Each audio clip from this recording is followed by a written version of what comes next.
നെന്മാറയിലെ രാത്രിയിലെ പ്രതിഷേധത്തെ പോലീസ് നേരിട്ട വിഷയത്തിലും അതിനെ തുടർന്നുണ്ടായ കേസിൻ്റെ വിഷയത്തിലും പ്രതികരണവുമായി കോൺഗ്രസ് നേതൃത്വം, അതായത് ജില്ലാ കോൺഗ്രസ് ജനറൽ സെക്രട്ടറി വരികയാണ്, എൽദോ വരികയാണ്. എന്താണ് ഈ ഒരു വിഷയത്തിൽ നിങ്ങൾക്ക് പറയാനുള്ളത്? അതായത് നിങ്ങളുടെ പ്രവർത്തകർക്കെതിരെയാണ് കേസെടുത്തത്. പോലീസിൻ്റെ അലംഭാവം കൊണ്ട് മാത്രമാണ് നെന്മാറയിലെ 2 ആളുകൾക്ക് ജീവൻ നഷ്ടപ്പെട്ടത്. അതിനുശേഷം ആ പ്രതിയെ പിടിച്ചു. പ്രതിയെ പിടിക്കുന്നതിലും പോലീസിൻ്റെ യാതൊരു ശാസ്ത്രീയതയും വിജയിച്ചിട്ടില്ല.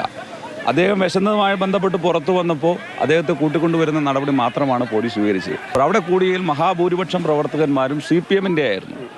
അവർ ഈ പോലീസിനെതിരെയായിരുന്നു. അവസാനം അവരുടെ ഉത്തരവാദിത്തപ്പെട്ട ആളുകൾ പോലീസിനെ സംരക്ഷിക്കേണ്ട രാഷ്ട്രീയ ബാധ്യതയുള്ളത് കൊണ്ട് മാത്രം ആ നാട്ടിലെ ജനങ്ങളെ കൈവിട്ടുകൊണ്ട് പോലീസിനോടൊപ്പം ഭരണ പാർട്ടി എന്ന നിലയിൽ നിന്നതിൻ്റെ ഭാഗമായിട്ട് ആ നാട്ടിലെ ജനങ്ങൾക്ക് ഒന്നും പറയാൻ പറ്റാത്ത സാഹചര്യം വന്നു. ഞങ്ങൾക്ക് ചോദിക്കാനുള്ള ആ പ്രതി ഈ കേസിൽ പറഞ്ഞിട്ടുള്ള 4 പേരുടെ പേര് പറഞ്ഞാൽ 2 പേര് കോൺഗ്രസ് പ്രവർത്തകർ, യൂത്ത് കോൺഗ്രസ് പ്രവർത്തകർ, ബാക്കി 2 പേര്, ഒരു രാധ എന്ന് പറയുന്നത് DYFI പ്രവർത്തകനാണ്, മറ്റൊന്ന് ആംബുലൻസ് ഡ്രൈവറാണ്. അയാളെ ഇന്നലെ രാവിലെ കസ്റ്റഡിയിലെടുത്തു, അയാളെ ഉച്ചയ്ക്ക് ശേഷം വിട്ടുകൊടുത്തു. ഈ കേസുമായിട്ട് പോലീസിൻ്റെ നിലപാടെന്താണ്? ആളുകളുടെ സമ്മർദ്ദത്തിൻ്റെ ഭാഗമായിട്ട് കേസ് ഏത് രൂപത്തിലാണ് ഇത് കൊണ്ടുപോകാൻ പോലീസ് ഉദ്ദേശിക്കുന്നത്? ഇതിലൊരു പ്രതിയെ പിടിക്കുക, അയാൾ അവിടെ പോലീസ് സ്റ്റേഷനിലേക്ക് പോയപ്പോൾ അവിടെ തടഞ്ഞു വെച്ചു. ഉച്ചയോടുകൂടി അയാളെ പുറത്തിറക്കി വിട്ടു.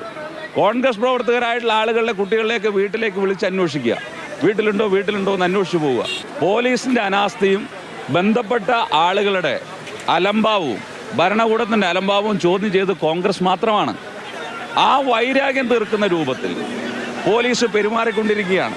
പൂർണ്ണമായിട്ടും പോലീസിനോട് സഹകരിച്ച് മുമ്പോട്ട് പോയവരാണ് രാഷ്ട്രീയ വ്യത്യാസമില്ലാതെ മറ്റൊന്നുമില്ലാത്ത നെന്മാറക്കാർ.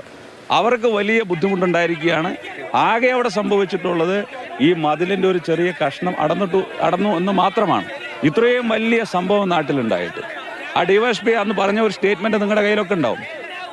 ഈ ക്രൗഡിന് എന്ത് ചെയ്യുക, അതൊന്നും വിഷയമല്ല. 10-25 ആളുകളെ ഞങ്ങൾക്ക് മാറ്റാൻ എന്താ ബുദ്ധിമുട്ട് ചോദിച്ചു. അപ്പോൾ അത്രയും വലിയൊരു ക്രൗഡ് അവിടെ ഉണ്ടായിട്ടില്ല. അങ്ങനെ ഈ പോലീസ് പറയുന്ന രൂപത്തിൽ ഒരു ഭീകരമായിട്ടുള്ള മുളകുപൊടി സ്പ്രേ ഉൾപ്പെടെ നടത്തുവാൻ പാകത്തിനുള്ള ഒരു സാഹചര്യവും നെന്മാറയിൽ അന്ന് രാത്രി ഉണ്ടായിട്ടില്ല. വളരെ ചുരുങ്ങിയ ഒരു ക്രൗഡായിരുന്നു. ആ ക്രൗഡിനെ നിയന്ത്രിക്കാൻ നിരവധി കാര്യമുണ്ട്. പറഞ്ഞാൽ കേൾക്കുന്ന ആളുകൾ തന്നെയാണ് അവിടെ ഉള്ളത്. അപ്പോൾ ഈ രൂപത്തിൽ പോലീസ് മുമ്പോട്ട് പോയാൽ ഒരു തർക്കവും വേണ്ട, അതിനെ ചോദ്യം ചെയ്യും. പോലീസിൻ്റെ നടപടി ഏകപക്ഷീയമായ നടപടിയായിട്ട് പോലീസ് മുമ്പോട്ട് പോയാൽ ആ നാട്ടിലെ ജനങ്ങളെ പൂർണ്ണമായും സംഘടിപ്പിച്ചുകൊണ്ട് പോലീസ് സ്റ്റേഷനിലേക്ക് മാർച്ച് ഉൾപ്പെടെ കോൺഗ്രസ് മുമ്പോട്ട് പോകും. എന്തോ പറയുന്ന ഒരു പ്രധാനപ്പെട്ട കാര്യം, ഈ കേസിൽ കോൺഗ്രസ് പ്രവർത്തകരെ ടാർഗറ്റ് ചെയ്യുന്നു, അവരുടെ വീടുകളിലേക്ക് പലരെയും വിളിക്കുന്നു. അത്തരത്തിലുള്ള വലിയ പ്രതിഷേധം ആണ് കോൺഗ്രസിനുള്ളത്. ഇങ്ങനെ പോലീസ് മുന്നോട്ട് പോവുകയാണെങ്കിൽ അതിൽ പ്രതിഷേധം സംഘടിപ്പിക്കുമെന്നും വ്യക്തമാക്കുന്നു.